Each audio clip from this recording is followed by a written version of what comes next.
കൊണ്ടാണ് ചെറുപ്പക്കാരിൽ പലർക്കും പെണ്ണ് കിട്ടാതെ പോകുന്നത്. പ്രേമിക്കാത്ത ചെറുപ്പക്കാർക്ക് പെണ്ണ് കിട്ടുന്നില്ല. പ്രേമമില്ലാത്ത ചെറുപ്പക്കാർക്ക് പെണ്ണ് കിട്ടാത്തൊരു സാഹചര്യം എന്റെ അറിവിലറിയാം. 30 വയസ്സ് കഴിഞ്ഞിട്ടും പെണ്ണ് കിട്ടാതെ പെണ്ണിങ്ങനെ അന്വേഷിച്ചു കൊണ്ടിരിക്കുന്ന എത്രയോ ആളുകൾ, എത്രയോ ചെറുപ്പക്കാര് പെണ്ണ് കിട്ടാതെ പ്രയാസപ്പെടുന്നുണ്ട്. അവർ ചെയ്ത് തെറ്റെന്താണ് എന്ന് ചോദിച്ചാൽ അവർ ചെറുപ്പത്തിൽ പ്രേമിച്ചില്ല എന്നുള്ളതാണ്. ഒരു ദീനിയായി ജീവിച്ചു എന്ന കാരണത്താൽ. ഞാൻ ചോദിക്കട്ടെ, ഹറാമായ പ്രണയം ഇവിടെ എല്ലാ പെൺമക്കൾക്കും 10 വയസ്സ് മുതൽ എല്ലാം എന്ന് പറയുമ്പോ 100% എന്ന് ഞാൻ പറയുന്നില്ല, ഒരു 90%എങ്കിലും പ്രണയമില്ലാത്ത കുട്ടികളെവിടെ? ആൺകുട്ടികളെവിടെ? ചാറ്റിംഗ് ഇല്ലാത്ത ആൺകുട്ടികളെവിടെ? പെൺകുട്ടികളെവിടെ?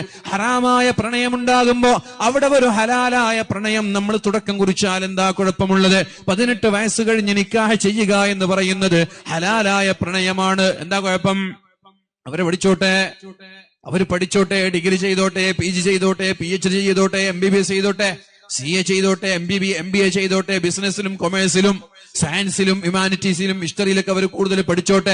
ഹയർ എഡ്യൂക്കേഷന് വേണ്ടി ഡൽഹിയിലേക്കോ പോണ്ടിച്ചേരിയിലേക്കോ ചെന്നൈയിലേക്കോ ബാംഗ്ലൂരിലേക്കോ, ഇനി കേരളത്തിന്റെ പുറത്തല്ല ഇന്ത്യയുടെ പുറത്ത് തുർക്കിയായാലും യമനായാലും ഉക്രൈനായാലും GCC ആയാലും ചൈനയായാലും UK ആയാലും എവിടേക്ക് വേണമെങ്കിലും അവർ പോയിക്കോട്ടെ. പക്ഷെ ഹലാലായ പ്രണയം, നിക്കാഹ് ചെയ്തു കൊടുത്തൊരു പ്രണയം അവർക്കുണ്ടാവണം. അങ്ങനൊരു ഹലാലായ ഇണ, നല്ലൊരു ഹലാലായ ഭർത്താവ്